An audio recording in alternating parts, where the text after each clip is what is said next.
भागती दौड़ती दिल्ली की रफ्तार वाली सड़कों पर जुड़ी एक ऐसी सड़क जो अलीगढ़ जाती है, लेकिन अलीगढ़ के तंग गलियों में हथियारों का भी एक कमरा था। एक ऐसा कमरा जहां बनाए जाते थे कट्टे, जिसे देसी हथियार भी कहते हैं।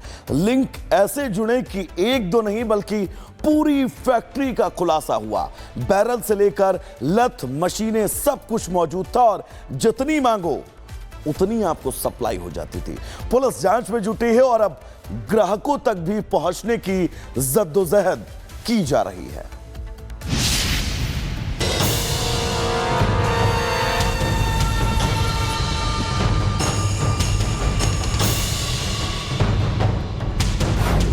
मेरठ, बक्सर और मुंगेर के बाद दिल्ली के पास अवैध हथियारों के धंधेबाज, अवैध आर्म्स फैक्ट्री, कहां तक कड़ियां जुड़ी। देश की राजधानी दिल्ली, दौड़ती भागती दिल्ली, रफ्तार के साथ तरक्की की नई ऊंचाइयों को छूती दिल्ली। लेकिन इसी दिल्ली में सप्लाई किए जा रहे थे अवैध हथियार। दिल्ली से सिर्फ 200 किलोमीटर दूर चल रही थी एक ऐसी फैक्ट्री जिसमें बनाए जाते थे अवैध हथियार। और उससे भी ज्यादा चौंकाने वाली बात यह कि पुलिस की नाक के नीचे इन्हीं हथियारों से किया जा रहा था कत्लेआम। अवैध हथियारों के इस रैकेट का खुलासा शायद ही कभी हो पाता, लेकिन 11 और 12 अगस्त की रात दिल्ली के सराय रोहिल्ला इलाके में एक ऐसी वारदात हुई जिसने हथियारों के इस अवैध धंधे का कच्चा चिट्ठा खोल दिया। दिल्ली के सराय रोहिल्ला की रहने वाली एक महिला ने आरोप लगाया कि उसके भाई शुभम उर्फ लाला पर एक नाबालिग लड़के ने देसी कट्टे से फायरिंग की। मौके से कट्टा तो बरामद कर लिया गया, लेकिन आरोपी फरार हो गया। दिल्ली पुलिस आरोपी की तलाश में जुटी तो हत्थे चढ़ा एक 16 साल का नाबालिग, जिसने अवैध हथियारों के इस खेल के रैकेट का भंडाफोड़ कर दिया। नाबालिग ने बताया कि उसने देसी कट्टा विजय उर्फ बंटी नाम के शख्स से खरीदा था। पुलिस ने तफ्तीश की तो पता चला कि विजय उर्फ बंटी अलीगढ़ का रहने वाला है। पुलिस की टीम अलीगढ़ पहुंची और छापेमारी कर आरोपी बंटी को गिरफ्तार कर लिया। पूछताछ में बंटी ने बताया कि उसने हथियार मथुरा के रहने वाले विजेंद्र से लिया था। मथुरा में दबिश देकर विजेंद्र को भी गिरफ्तार कर लिया गया।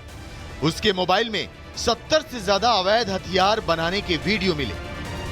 लेकिन अब भी एक सवाल पुलिस के लिए जी का जंजाल बना हुआ था, और वो सवाल ये कि दिल्ली में भेजे जा रहे अवैध हथियार बनाए कहां जा रहे हैं। पुलिस ने तार से तार जोड़े, तफ्तीश का दायरा बढ़ाया तो पता चला कि अवैध हथियारों की ये फैक्ट्री अलीगढ़ में चलाई जा रही थी। दिल्ली पुलिस अलीगढ़ के जट्टारी पिशावर रोड पर पहुंची, जहां 2 कमरों में चल रही फैक्ट्री से पुलिस ने हनवीर उर्फ हन्नू को गिरफ्तार किया। हनवीर पिछले 15 से 20 सालों से अवैध हथियार बना रहा था और अब तक 1200 से ज्यादा हथियार बेच चुका था।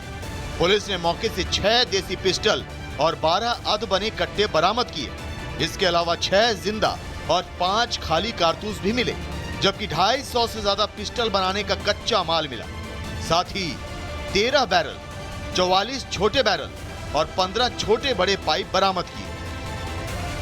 दिल्ली पुलिस की माने तो यह फैक्ट्री बड़े स्तर पर हथियारों की सप्लाई कर रही थी। यह दिल्ली समेत कई और राज्यों में भी अवैध हथियार बेच रही थी। हालांकि अभी तक इस पूरे नेटवर्क का खुलासा नहीं हो पाया है। पुलिस की पूछताछ और जांच जारी है, लेकिन सवाल ये कि दिल्ली के नजदीक अवैध हथियारों का कारोबार फलता फूलता रहा और खुफिया एजेंसियों को भनक तक क्यों नहीं लगी? पुलिस और इंटेलिजेंस एजेंसियां क्या कर रही थी? अपराध को अंजाम देने वाले हथियार दिल्ली में आखिर कैसे बेचे जा रहे थे? Bureau report, Republic Bharat. भागती दौड़ती दिल्ली की रफ्तार वाली सड़कों पर जुड़ी एक ऐसी सड़क जो अलीगढ़ जाती है, लेकिन अलीगढ़ के तंग गलियों में हथियारों का भी एक कमरा था। एक ऐसा कमरा जहां बनाए जाते थे कट्टे, जिसे देसी हथियार भी कहते हैं। लिंक ऐसे जुड़े कि एक दो नहीं बल्कि पूरी फैक्ट्री का खुलासा हुआ। बैरल से लेकर लथ, मशीनें, सब कुछ मौजूद था और जितनी मांगो उतनी आपको सप्लाई हो जाती थी। पुलिस जांच में जुटी है और अब ग्राहकों तक भी पहुंचने की जद्दोजहद की जा रही है।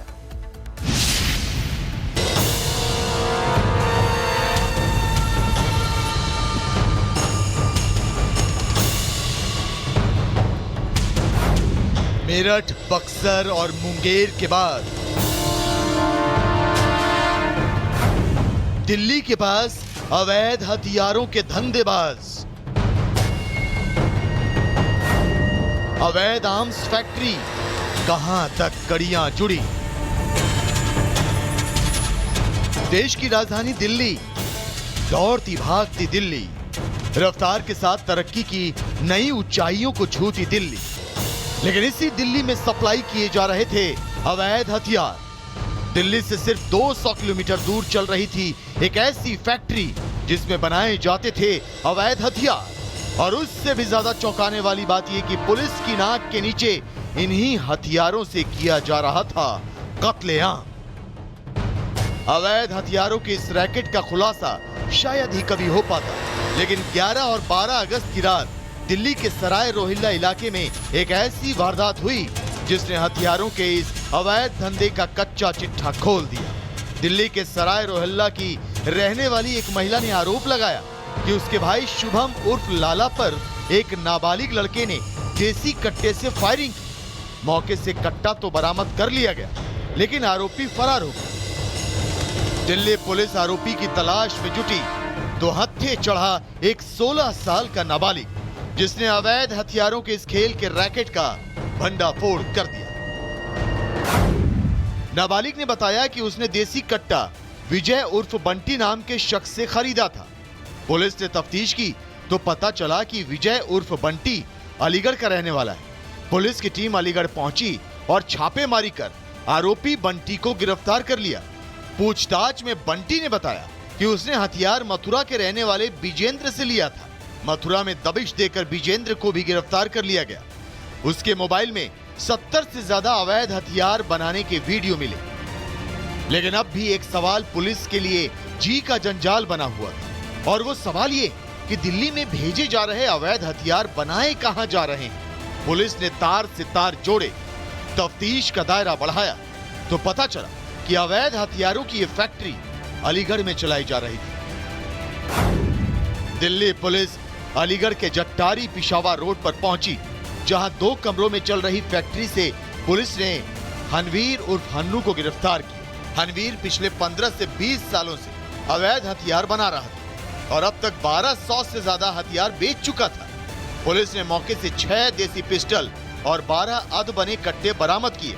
इसके अलावा 6 जिंदा और 5 खाली कारतूस भी मिले, जबकि 250 से ज्यादा पिस्टल बनाने का कच्चा माल मिला। साथ ही 13 बैरल, 44 छोटे बैरल और 15 छोटे बड़े पाइप बरामद किए। दिल्ली पुलिस की माने तो ये फैक्ट्री बड़े स्तर पर हथियारों की सप्लाई कर रही थी। ये दिल्ली समेत कई और राज्यों में भी अवैध हथियार बेच रही थी। हालांकि अभी तक इस पूरे नेटवर्क का खुलासा नहीं हो पाया है। पुलिस की पूछताछ और जांच जारी है, लेकिन सवाल ये कि दिल्ली के नजदीक अवैध हथियारों का कारोबार फलता फूलता रहा और खुफिया एजेंसियों को भनक तक क्यों नहीं लगी? पुलिस और इंटेलिजेंस एजेंसियां क्या कर रही थी? अपराध को अंजाम देने वाले हथियार दिल्ली में आखिर कैसे बेचे जा रहे थे? Bureau report, Republic Bharat.